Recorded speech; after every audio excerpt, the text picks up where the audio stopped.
को आप अच्छे तरीके से देख लो, आपको पता चलेगा कि आने वाले टाइम में भी कितना कितना कंपटीशन हो सकता है। कि हमने 2018 में किस किस जोन से कितना कंपटीशन था, आरपीएफ एसआई में एग्जाम इसका कब तक हो सकता है, ठीक है, और इसका सेफ स्कोर कितना रहना चाहिए। आरपीएफ एसआई और कांस्टेबल की 4660 वैकेंसी आने वाली हैं, मगर उसका एग्जाम कब तक हो सकता है, उसकी एग्जाम डेट क्या होने वाली है, और साथ ही लास्ट टाइम कितना कंपटीशन था और इस बार कितना कंपटीशन हो सकता है, इसको डिटेल में हम डिस्कस करेंगे पूरे डेटा के साथ। हम एक एक चीज को डिस्कशन करेंगे कि जब लास्ट टाइम आरपीएफ कांस्टेबल और एसआई की वैकेंसी आई थी तो कितने कितने फॉर्म भरे गए थे और किस किस जगह से कितना कितना कंपटीशन था, हर एक चीज को देखेंगे। तो आरपीएफ का 2018 में जब कांस्टेबल की वैकेंसी आई थी तो इसमें लगभग आपके 60 लाख के आसपास फॉर्म भरे गए थे और उसमें ग्रुप बना दिए गए थे A B C D E और एफ। एफ में ये आपका आरपीएसएफ थे और यहां पर जितने भी रीजन है उसको डिवाइड कर दिया गया था। आरपीएफ में जो आपके जोन होते हैं वो एएलपी और ग्रुप डी से अलग होते हैं। एएलपी और ग्रुप डी में जो जोन होते हैं वो इस तरीके से होते हैं, जैसे चंडीगढ़ हो गया आपका, ठीक है, बिलासपुर हो गया। मगर आरपीएफ की जो वैकेंसी आती है वो ग्रुप बनाकर, जिसमें एसआर, एसडब्ल्यूआर, एससीआर ये वाले जो ग्रुप होते हैं इसको ग्रुप ए में रख दिया गया था जब लास्ट टाइम आई थी, ठीक है। सीआर, डब्ल्यूआर, डब्ल्यूसीआर, इस तरीके से इन्होंने जो है अपने एफ तक ग्रुप बनाए थे। इसकी वैकेंसी एक एक करके डिटेल में डिस्कस करेंगे और पर सीट कितना कंपटीशन था लास्ट टाइम पे उसको हम देखेंगे, थोड़ा सा उससे आइडिया लगेगा। उसके बाद हम एसआई के बारे में देखेंगे और उसके बाद हम देखेंगे कि एग्जाम की डेट जो है वो कहां तक एक्सपेक्टेड है। एक एक करके डिस्कशन करेंगे। ये बिल्कुल ऑफिशियल डेटा है यहाँ पर, ठीक है। टोटल नंबर ऑफ एप्लीकेंट जो थे ग्रुप ए में वो 9 लाख से ज्यादा थे और जो वैकेंसी थी वो 1731 थी। मगर फिजिकल के लिए जो क्वालिफाई किया था वो 10 गुना किया था, यानी वैकेंसी का 10 गुना जो होता है वो आपका 17,310 बच्चे थे जिन्होंने क्वालिफाई किया था। मगर 9 लाख में से जब अटेंडेंस थी सीबीटी 1 की वो लगभग 50% के आसपास थी, यानी 9 लाख बच्चों ने फॉर्म भरा था तो 4.5 से 5 लाख बच्चे जो होते हैं वो सीबीटी 1 में अपेयर हुए थे, ठीक है। सीबीटी 1 क्या, एक ही सीबीटी होता है, उसके बाद फिजिकल होता है, ठीक। तो इसका मतलब ये हुआ था कि फिजिकल के लिए अगर ग्रुप ए की बात करें तो एक सीट पर 26 बच्चे जो थे कंपीट कर रहे थे, 26 बच्चों ने एग्जाम दिया था।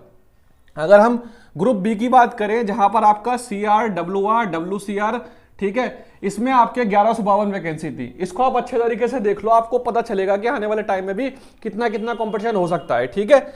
इसमें 8 लाख से ज्यादा बच्चों ने फॉर्म भरा था पेपर देने, वही 4-4.5 लाख के आसपास गए थे। सीबीटी 1 को क्वालिफाई 11,520 लोगों ने किया था, यानी इस ग्रुप में, ग्रुप नंबर बी में 34 बच्चों का कंपटीशन था एक सीट के लिए, ठीक है, एक सीट के लिए फिजिकल पे जाने के लिए। नेक्स्ट आगे बात करते हैं हम ईआर का, ईआर, ईसीआर, एसईआर, ठीक है। इसमें 15 लाख से ज्यादा फॉर्म भरे गए थे। वैकेंसी इसमें बहुत अच्छी थी, 2678 वैकेंसी थी। क्वालिफाई 26,780 स्टूडेंट ने किया था और कंपटीशन जो चल रहा था वो 28 का चल रहा था, ठीक है। फिर मैं आपको बता देता हूं, ये जो कंपटीशन था ये एक्चुअल कंपटीशन था जिन्होंने स्टूडेंट ने एग्जाम दिया था, ठीक है। फॉर्म तो 15 लाख ने भरे थे मगर एग्जाम देने जो गए थे वो 7 या 7.5 लाख लोग गए थे, ठीक है। यानी 7-7.5 लोगों को जब आप इस चीज से डिवाइड करेंगे तो आपका इतना ही आएगा, ठीक। नेक्स्ट बात करेंगे हम एनआर की, जो सबसे ज्यादा पॉपुलर जोन था, ठीक, जिसमें 21 लाख से ज्यादा लोगों ने जो है फॉर्म भरे थे। बहुत ज्यादा पॉपुलर था। वैकेंसी हालांकि जो है 2000 थी, जो आपका नॉर्दर्न रेलवे होता है, ठीक है, ये वाला। इसमें 20,000 से ज्यादा लोगों ने जो है सीबीटी 1 को क्वालिफाई किया था फिजिकल के लिए। और सबसे टफ जो कंपटीशन था वो इसी ग्रुप में था, एनआर वाला, जो नॉर्दर्न रेलवे वाला जो होता है। अगर हम वैसे ही बात करें चंडीगढ़ वगैरह के जो नॉर्थ में जो जोन पड़ते हैं, इसकी कट ऑफ वैसे भी हाई जाती है। और आरपीएफ में भी ये वाला जो ग्रुप था सबसे ज्यादा कंपटीशन था उसमें। इसमें 50 बच्चों के आसपास जो है एक सीट के लिए कंपीट कर रहे थे। नेक्स्ट हम जो नॉर्दर्न ईस्टर्न रेलवे जो होता है हमारा, ठीक है, इसमें हमारा जो है 75,000 स्टूडेंट ने अप्लाई किया था, 3400 स्टूडेंट जो है क्वालिफाई किया था जिन्होंने। फिर आपका आरपीएसएफ आ जाता है। आरपीएसएफ में जो है आपका 5 लाख लोगों ने जो है इसके आसपास फॉर्म भरे थे। 666 वैकेंसी थी। 6,660 स्टूडेंट जो थे उन्होंने इस फिजिकल के लिए क्वालिफाई किया था। 38 स्टूडेंट जो थे वो एक सीट पर कंपीट कर रहे थे। ये जो डेटा है आपका ऑफिशियल है, इसको आप चेक भी कर सकते हैं। 60 लाख लोगों ने जो है फॉर्म भरा था, 30 से 32 लाख लोगों ने पेपर में जो है अपेयर हुए थे। सीबीटी 1 क्वालिफाई करने के बाद जिन्होंने फिजिकल क्वालिफाई किया था उसमें लगभग जो है सभी बच्चों को हो गया था, क्योंकि इसका कांस्टेबल का फिजिकल बहुत ज्यादा टफ होता है। नेक्स्ट हम बात करते हैं आरपीएफ एसआई की। तो आरपीएफ एसआई में जो टोटल फॉर्म भरे गए थे वो 17.5 लाख के आसपास थे। 17 लाख से ज्यादा फॉर्म भरे गए थे। मगर आरपीएफ एसआई में जिन बच्चों ने पेपर में अपेयर किए थे वो आपके लगभग 8 से 8.5 लाख थे, ठीक है। अब 8.5 लाख बच्चों ने जो थे पेपर दिया था जिन्होंने। नेक्स्ट बात करें वैकेंसी कितनी थी, तो मेल की जो वैकेंसी थी, मेल की वो टोटल वैकेंसी थी आपकी 819 और फीमेल की 301 थी, यानी कुल मिला के 1120 वैकेंसी थी। सीबीटी 1 को पास किया था, यानी फिजिकल के लिए क्वालिफाई किया था 10 गुना बच्चों ने, यानी 11,200 बच्चे थे जिन्होंने फिजिकल के लिए क्वालिफाई किया था।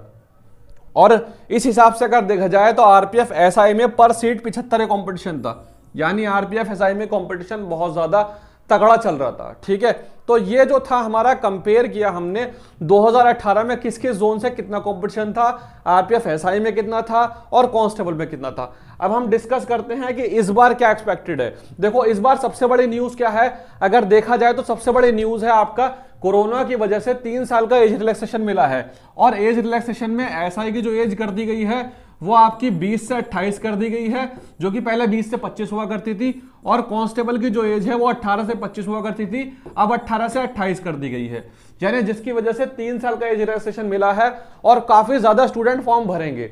पिछली बार जिन्होंने फॉर्म भरे थे उससे ज्यादा इस बार फॉर्म भरे जाएंगे, एक्सपेक्टेड है। अगर आरपीएफ एसआई की बात करें तो लगभग 20 लाख फॉर्म जो है वो एक्सपेक्टेड है, और 60 लाख से ज्यादा ही फॉर्म जो है आरपीएफ कांस्टेबल में भरे जाएंगे। तो कंपटीशन बहुत तगड़ा रहने वाला है, आप लोग तैयारी बहुत अच्छे तरीके से कर दीजिए शुरू।